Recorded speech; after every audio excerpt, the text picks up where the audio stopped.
Very good morning to all my students. How are you all? And in the recent past, I haven't posted any videos related to what to do after class 12. So many of my students, they were waiting that Tarun sir had already posted multiple videos for those students who have passed their matriculation, that is grade 10. So yes, so today I have come up with this video in front of you all. The video is all about that what to do and what not to do after class 12. See, you people are very well aware of one thing, that intermediate is done now. Reason why? Because the government has already ordered that everyone would be like promoted, and many other guidelines in terms of, like, in case if you talk about state governments, so it's in their hands now, but the central government has declared that student security and protection is their utmost objective. So class अभी इस video में क्या करना है after 12th और क्या नहीं करना है, फर्स्ट ऑफ ऑल मैं अपने हर एक वीडियो में यही चीज़ बोलता हूँ that I am no one to instruct you, because your parents play a major role. I am just here to guide you. जो मतलब टीचर्स के साथ क्या होता है, और आप पेरेंट्स की भी बात कर लें तो जो गलतियाँ उन्होंने करी होगी वो 100% आपको नहीं करने देंगे और वो रोक लेंगे. तो ये मैं इसी वजह से तो वीडियो पोस्ट कर रहा हूँ कि जो गलती मैंने 12th के बाद करी, तो मैं शायद बच्चों को बता दूं कि भाई इस तरीके से आप लोगों को भी झेलना पड़ सकता है जैसे मैंने झेला. तो बहुत शॉर्ट सा एक मैं अपनी स्टोरी लेके आया हूं, तो उसको सुनिएगा. तो भाई 12वीं हो गया, हमने कॉमर्स लिया, 75-76% आ गए, वाह. और फिर उसके बाद बड़े घमंड से हम पहुँचे यूनिवर्सिटी, वहाँ का फॉर्म लिया और एडमिशन हो गया. तो हमको लगा, तो यूनिवर्सिटी के बाद आप समझ लो हम एक तरीके से राजा बन गए. क्यों? क्योंकि हमने बीकॉम में एडमिशन ले लिया. तो बहुत अच्छी बात है, बीकॉम में एडमिशन ले लिया, कोई बात नहीं. अब इसके साथ साथ, बीकॉम के साथ साथ, ये करीबन वही 2003-04 की बात मैं आपको बता रहा हूँ, कुछ बच्चे तो पैदा भी नहीं हुए होंगे. तो बीकॉम के साथ साथ मैंने कुछ नहीं किया. मतलब लिटरली अगर मैं बात करूँ तो बीकॉम केवल और केवल एक तरीके से वो फॉर्मेलिटी थी. इससे अच्छा तो ना ही करता मैं. Cricket cricket cricket cricket cricket खेला खेला खेला, खेलते खेलते खेलते जैसे ही बीकॉम के एग्ज़ाम आए तो 1 महीने पहले हमने पढ़ाई करी. ये जो मैं सच्चाई से बता रहा हूँ, 1 महीने पढ़ाई करी. अच्छाई तो ये थी कि 12वीं में कॉमर्स पढ़ रखा था थोड़ा बहुत, तो वो बीकॉम फर्स्ट ईयर में काम आ गया. तो जब बीकॉम फर्स्ट ईयर में 1 महीना 1.5 महीना रगड़ के पढ़ा, वो सेकंड ईयर में काम आ गया, सेकंड ईयर का थर्ड ईयर में काम आ गया. लेकिन तीनों साल मैंने 1-1.5 महीने ही पढ़ाई करी. ये तो बोलिए हम लोग लिख अच्छा लेते हैं, पहले से मैं कॉमर्स में तेज था तो थोड़ा बहुत आता गया.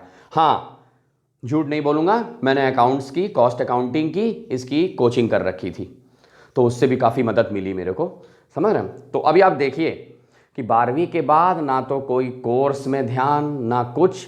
अभी एक बार क्या हुआ कि मेरे जानने वाले में हैं, उन्होंने कहा कि हज़रतगंज में इंटरव्यू चल रहे हैं. देखिए, ना कोई लक्ष्य, ना कोई प्लानिंग, ना कुछ. ये मेरी कहानी है.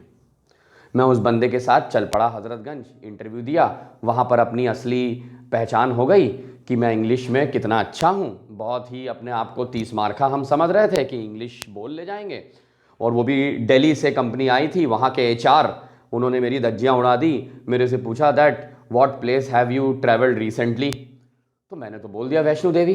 दूसरे क्वेश्चन में मेरी हालत बिगड़ गई. उन्होंने कहा कि भाई कुछ डिस्क्राइब करो. अब डिस्क्राइब करने में मेरे पास शब्द नहीं थे. ये देखिए, आज मैं बना इंग्लिश टीचर घूम रहा हूँ. और उस समय की अगर बात, पता नहीं उन लोग मेरे को जानते भी होंगे कि नहीं, इस समय अगर देख रहे होंगे, वो मेरे से कहने लगे कि describe what all you did and where all you went. मैं उनके सामने, I travel to Vaishno Devi and after that I enjoyed a lot. बस खत्म, तीसरा कोई सेंटेंस नहीं. ये लीजिए इंग्लिश मीडियम स्टूडेंट, बस रिजेक्ट. कोई बात नहीं. फिर दूसरी कंपनी में इंटरव्यू दिया, एक कंसल्टेंसी थी उसी के थ्रू इंटरव्यू दिया, वो दूसरी कंपनी थी विप्रो। तो अब ये लगा कि आखिर 12वीं के बाद अगर अंडर ग्रेजुएट हैं तो ये प्राइवेट कंपनीज़, इतनी बड़ी बड़ी कंपनीज़ बिना ग्रेजुएशन के ये नौकरी क्यों देती हैं। मेरे को तो तब पता चला जब मेरे को कॉल सेंटर, नाइट शिफ्ट में कॉल सेंटर की नौकरी दी। मैं समझ गया कि भाई वाह, ये ग्रेजुएशन भी ठीक है लाइफ में, तो ऑब्वियसली बात है आप पढ़ाई करेंगे, ग्रेजुएशन करेंगे, पोस्ट ग्रेजुएशन करेंगे।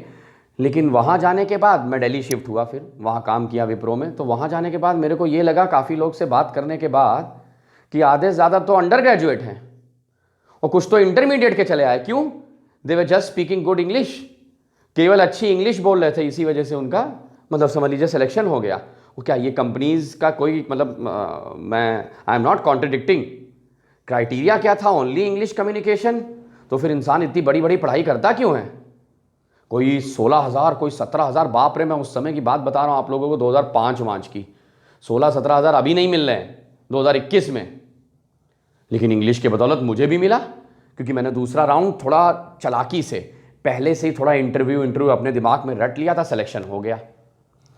लेकिन आपको क्या लग रहा है कि मैं सही ट्रैक पे चल रहा हूँ? आफ्टर 12th बीकॉम के बीचों बीच, सेकेंड ईयर के बीचों बीच चले जाना वहाँ, फिर एकदम से जब एग्ज़ाम आए तो चले आना यहाँ, और वही हुआ जिस बात का डर था।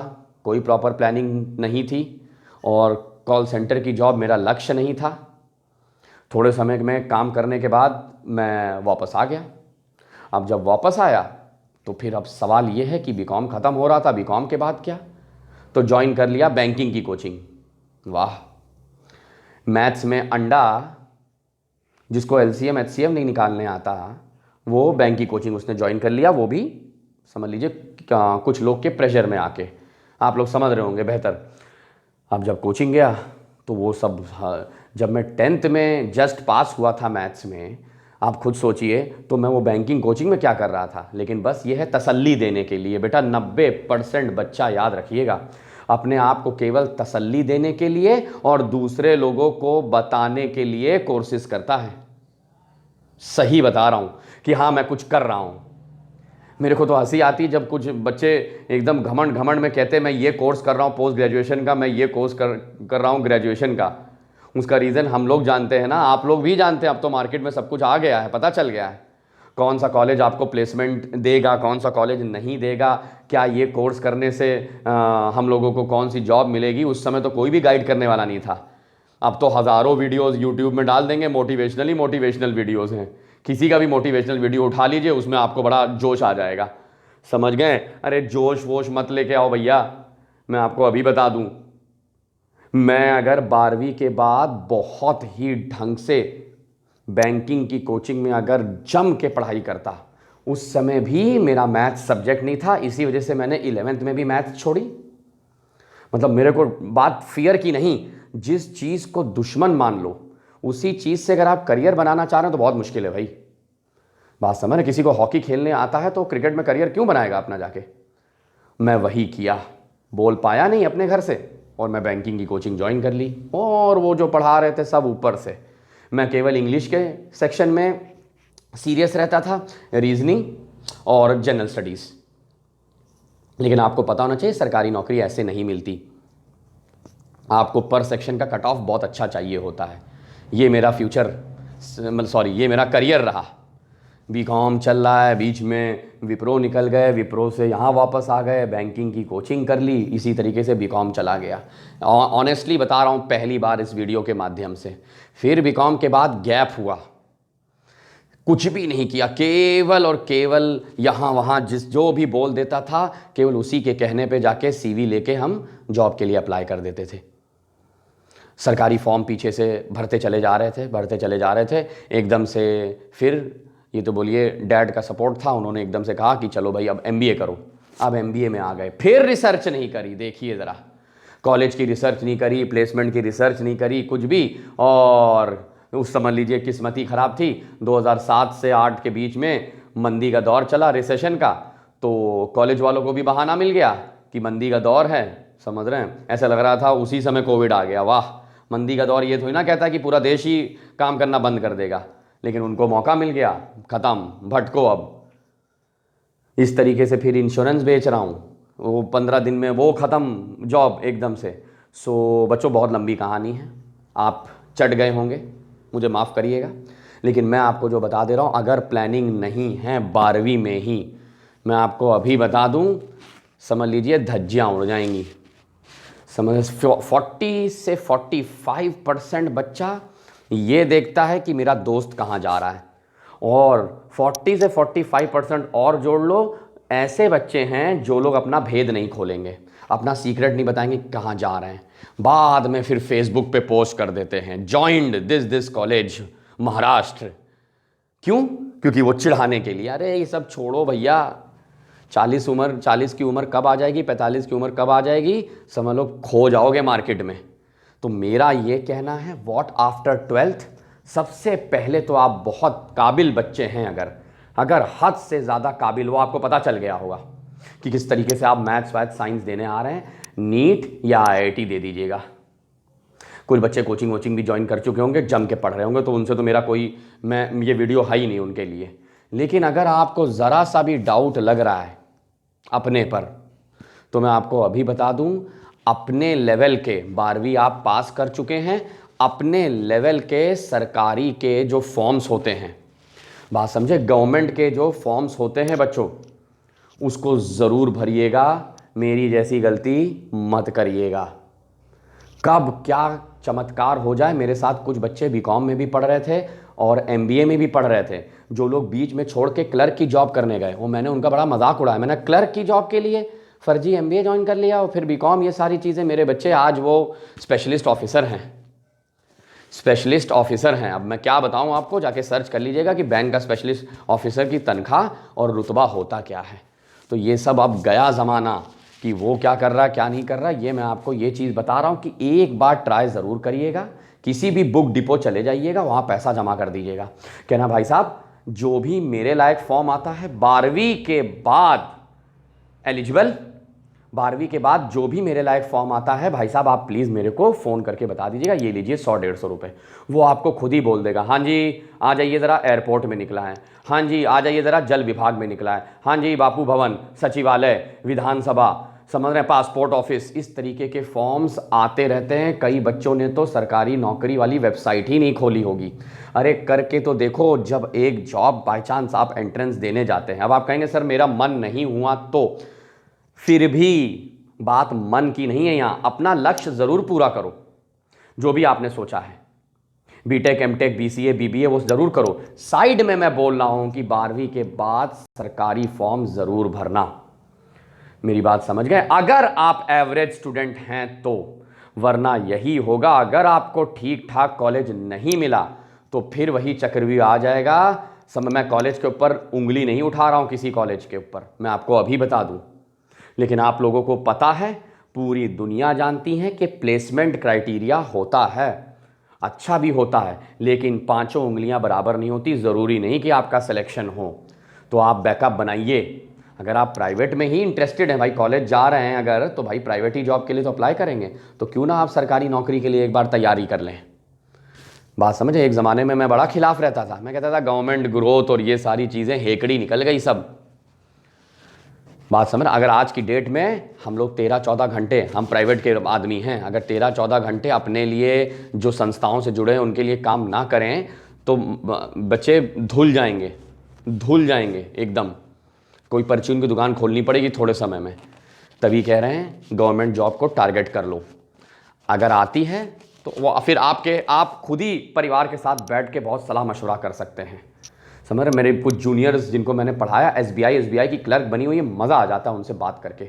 अभी तो उनके एक तरीके से ढंग के दूध के दांत नहीं गिरे, जस्ट 18 साल की हुई हैं वो, और SBI में बैठ गई। स्टेट बैंक ऑफ इंडिया का मतलब समझ रहे, world's largest bank, highest number of ATMs, क्या बात है। अभी थोड़े समय बाद कार खरीदेंगी, लोगो लगाएंगे SBI का पीछे, RBI का पीछे। तो एक बार ट्राई करिए, अपने मन को थोड़ा मार के आप गवर्नमेंट का ट्राई करिए। तो भाई ये मैंने केवल एक ही टिप दी, what to do after 12th। Admission जिस भी कॉलेज में लेना आपको लीजिए, लेकिन साइड बाय साइड मैं आपको अभी बता दूं, बिल्कुल मेरे जैसी गलती मत करना 10-10, 12-12 घंटे क्रिकेट खेल के। मैं आपको अभी बता दूं, बीकॉम फर्स्ट ईयर आया तो मुझे ऐसा लगा बीकॉम फर्स्ट ईयर डाल दिया तो जिस तरीके से 8, 9, 10th, 11th, 12th होता है तो मुझे लगा ये भी कुछ ऐसा ही होगा कि फर्स्ट ईयर के बाद सेकंड ईयर होगा, सेकंड ईयर के बाद थर्ड ईयर, फिर थर्ड ईयर के बाद अपने आप जॉब मिल जाती होगी हिंदुस्तान में। क्या करें, नादान थे, कोई बताने वाला नहीं। तो अब ये नादानी वाला समय नहीं रहा, हम लोग जनरेशन नेक्स्ट में आ चुके हैं, बाप रे बाप। तो फ्यूचर जनरेशन ये कहलाता है, समझ, जनरेशन नेक्स्ट कहलाता है। तो उस हिसाब से आप लोग काम करिए और मेरे अगले वीडियो में ज़रूर मेरा अगले वीडियो देखिएगा, ये मैं आपसे रिक्वेस्ट करता हूँ। उसका रीज़न ये है क्योंकि मैं उसमें आपको पूरा चार्ट बना के देने वाला हूँ। अभी तो मैंने केवल थोड़ी अपनी बातें बताई कि मेरा करियर कैसे रहा है, तो मैं तो भगवान से प्रे करूँगा कि मेरा जो पुराना दौर रहा है वो किसी के साथ ना बीते, समझ रहे ना, किसी के साथ ना बीते। अगले वीडियो में आप लॉग इन करिएगा। Thank you so much class, God bless you all.